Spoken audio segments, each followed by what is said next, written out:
حي على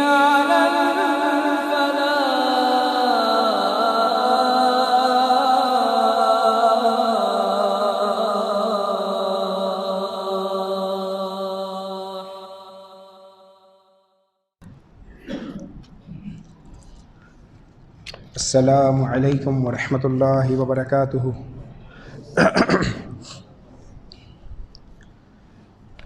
الحمد للہ رب العالمین والصلاة والسلام علی اشرف الانبیاء والمرسلین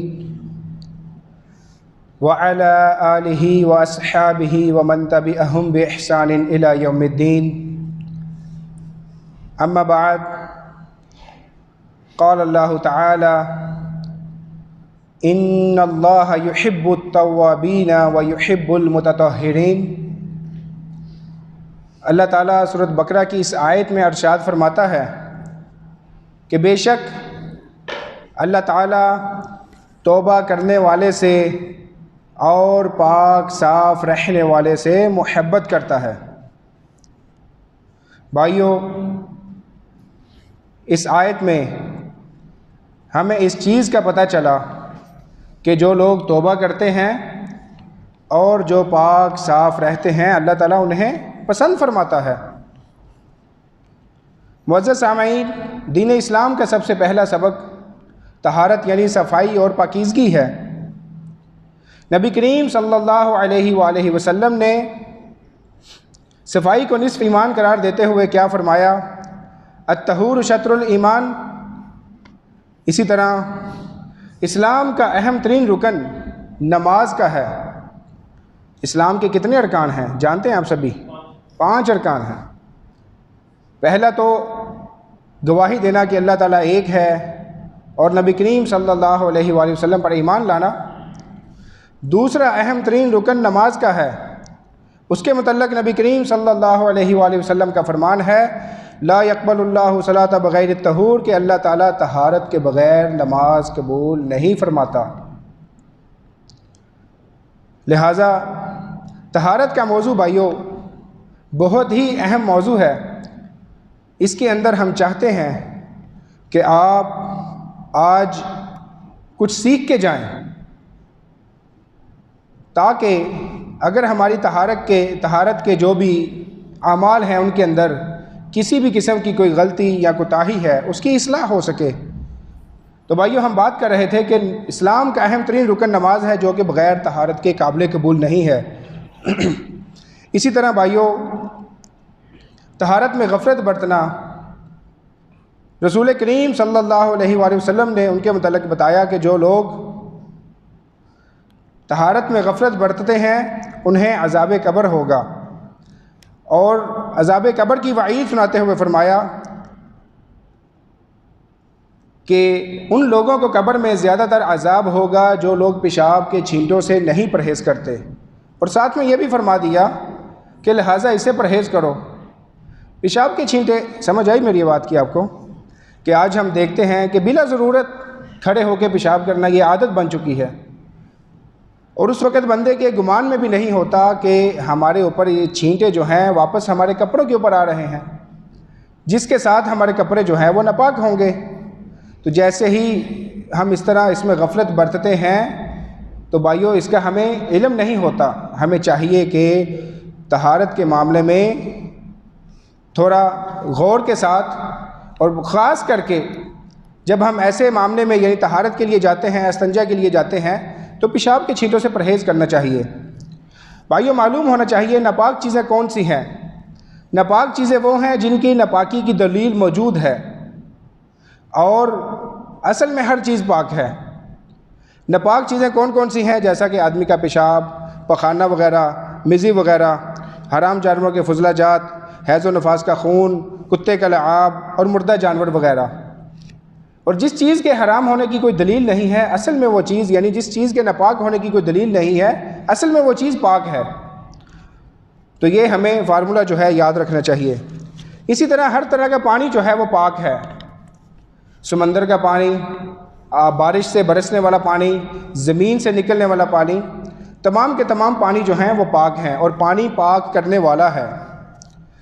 نبی کریم صلی اللہ علیہ وآلہ وسلم نے فرمایا کہ پانی پاک کرنے والا ہے اور اس کا مردار جو ہے وہ حلال ہے۔